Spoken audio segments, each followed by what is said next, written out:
샬롬 성도 여러분 안녕하세요. 추수감사절 가족과 함께 잘 보내셨지요? 네, 저도 버지니아에서 처음 맞이하는 추수감사절인데요. 가족과 함께 편히 쉬면서 잘 보냈습니다. 오늘은 토요일입니다. 토요일은 우리가 빌립보서 말씀을 묵상하는 시간인데요. 세 번째 시간이네요. 14분이면 읽고 들을 수 있다겠죠? 매주마다 빌립보서 말씀을 1장부터 4장까지 읽고 들어주시면 그 말씀이 우리 삶의 능력이 되고 힘이 됩니다. 오늘은요 빌립보서 1장 1절과 2절 말씀인데요. 제가 읽어드리겠습니다.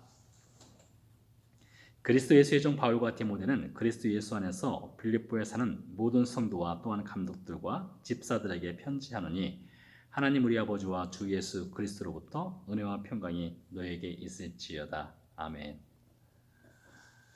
한 인간에게서 모든 자유를 빼앗아갈 수 있다. 그러나 한 가지 자유만큼은 그 누구도 그 무엇도 빼앗아갈 수 없다. 바로 어떤 상황이든지 그 상황을 대하는 태도 결정권의 자유만큼은 빼앗아갈 수 없다. 이 말은 빅터 프랭클이라고 하는 정신과 의사이자 심리학자가 그의 책 죽음의 수용수에서 쓴 말입니다. 빅터 프랭클은 2차 세계대전 당시 아우슈비츠에서 강제 노역을 했던 유대인이었습니다. 홀로코스트 생존자였죠. 강제 수용소에서 노역을 하면서 다른 유대인들의 삶의 태도, 심적인 상태를 그가 연구를 하게 되고 그 결과를 죽음의 수용소라는 책에 남기게 된 것입니다. 어떤 유대인들은 강제 수용소에서 노역을 하는 중에 쉽게 삶을 포기하고 어떤 유대인들은 삶을 포기하지 않고 끝까지 견뎌내는 삶의 태도를 취하는 유대인들을 보게 된 것이죠. 그래서 빅터 프랭클이 이런 유대인들의 삶의 모습을 보면서 삶의 결정권의 자유는 빼앗을 수 없고 자기에게 있구나라는 것을 깨닫게 된 것이죠.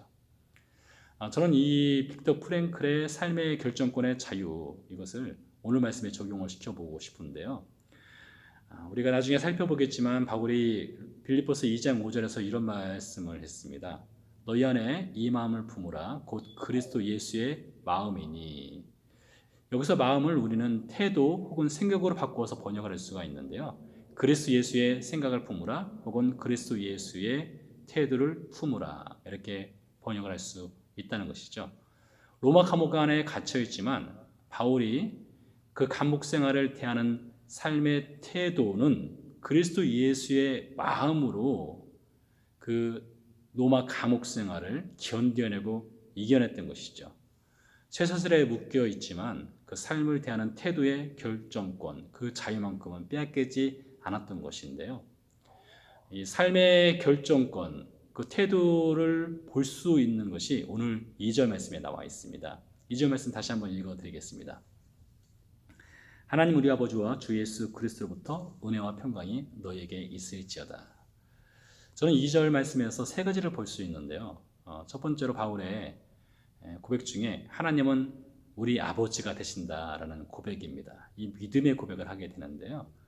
유대인들에게 하나님은 아버지였습니다. 아버지의 이미지는 강함도 있고요, 보호하심도 있고요, 돌봐주심도 있습니다. 그런 아버지의 이미지를 유대인들은 갖고 있었거든요. 바울도 마찬가지였죠. 하나님은 그에게 아버지가 되시고 보호해 주시고 돌봐주시고 강하신 그런 분이었죠. 그런데 이 바울의 현재 상황, 로마 감옥 안에는 갇혀있는, 고통받고 있는 현재 상황과는 그 아버지의 이미지가 전혀 어울리지 않죠. 그럼에도 불구하고 삶의 태도, 그 결정권, 그 믿음의 결정권을 가지고 바울은 고백합니다.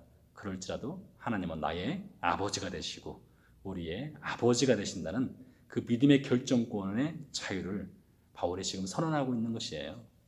두 번째는요, 바울이 주 예수 그리스도라고 말하고 있습니다. 주 예수 그리스도.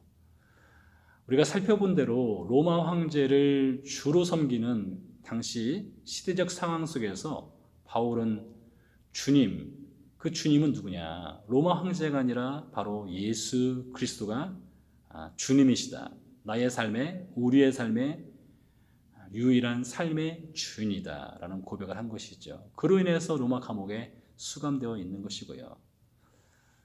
그 어려운 상황이지만 바울이 그 삶을 대하는 태도, 그 믿음의 결정권의 자유는 예수님을 로마 감옥 안에서도 예수님은 나의 삶의 주인이시다 이렇게 고백을 할 수 있는 것이죠.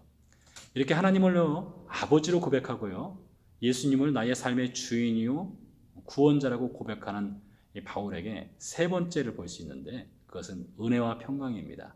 은혜와 평강이 너에게 있을지어다. 여러분, 감옥 안에서 자유를 박탈당하고요, 손과 발이 묶여 있고요, 고통받고 배고프고 춥고 덥고 그러한 상황이지만 바울 안에 있는 그 은혜와 평강의 자유만큼은 구속받지 않았습니다. 쇠사슬에 묶여 있지 않습니다. 감옥 안에 갇혀 있지 않습니다. 바울 안에 있는 은혜와 평강은 감옥 밖을 나갈 수 있고요, 멀리 빌립보 교회 그리스도인들에게 전해질 수 있었던 것이죠. 그래서 이런 생각을 해봅니다. 바울에게는 크레딧 카드가 있었는데요, 그 크레딧 카드는 은혜와 평강이라고 하는 크레딧 카드입니다. 무한정으로 사용할 수 있는 은혜와 평강 크레딧 카드가 있었던 것이죠. 그래서 바울에는 그 은혜와 평강이라고 하는 크레딧 카드를 빌립보 교회 교인들에게 마음껏 쓰고 있는 것이에요. 여러분, 크레딧 카드 다 있으시죠? 한도 있으시죠? 그러나 은혜와 평강은 한도가 없습니다. 그 태도를 가지고 로마에서 감옥 생활을 하고 있는 것이에요. 사랑하는 성도 여러분, 우리는요, 우리에게 주어진 상황 속에서 세 가지를 할 수 있습니다. 첫 번째는요, 하나님은 어떠한 상황이든지 우리 아버지가 되십니다. 두 번째는요, 세상 그 어떤 것도 아닌 예수님만이 우리의 삶의 주인입니다 라는 그 믿음의 결정권의 자유의 그 아름다운 그 담대한 믿음의 고백과 선언을 할 수 있습니다. 세 번째는요, 우리에게 주어진 은혜와 평강의 그 무한정 크레딧 카드를 마음껏 사용할 수 있습니다. 예수님 말씀하셨죠. 제자들을 전도대로 형성해서 파견하면서 어느 집에 가든지 평강을 빌라하겠습니다. 그런 예수님께서도 제자들에게 은혜와 평강이라고 하는 크레딧 카드를 주신 거예요. 여러분, 누굴 만나든지 어떤 상황이든지 은혜와 평강의 크레딧 카드를 마음껏 사용하시기 바랍니다. 그러면 우리 안에 영원한 은혜와 평강의 크레딧이 또 쌓이게 됩니다. 네, 기도하겠습니다. 살아계신 아버지 하나님, 감사를 드립니다. 바울이 삶을 대하는 태도의 결정권, 그 결정권을 가지고 하나님을 아버지로 고백하고 예수님을 삶의 주인으로 고백하고 은혜와 평강이라는 그 크레딧, 무한정 크레딧 카드를 마음껏 사용하는 것을 볼 수 있습니다. 하나님, 우리도 어떠한 상황이든지 하나님을 아버지로 고백하고 예수님을 삶의 주인으로 고백하고 우리에게 주신 은혜와 평강의 크레딧 카드를 마음껏 사용하는 새소망교회 그리스도인 되게 해 주시옵소서. 감사드리며 예수님 이름으로 기도드렸습니다. 아멘. 여러분, 크레딧 카드가 있습니다. 마음껏 은혜와 평강의 크레딧 카드 마음껏 사용하는 우리 모두가 됩시다.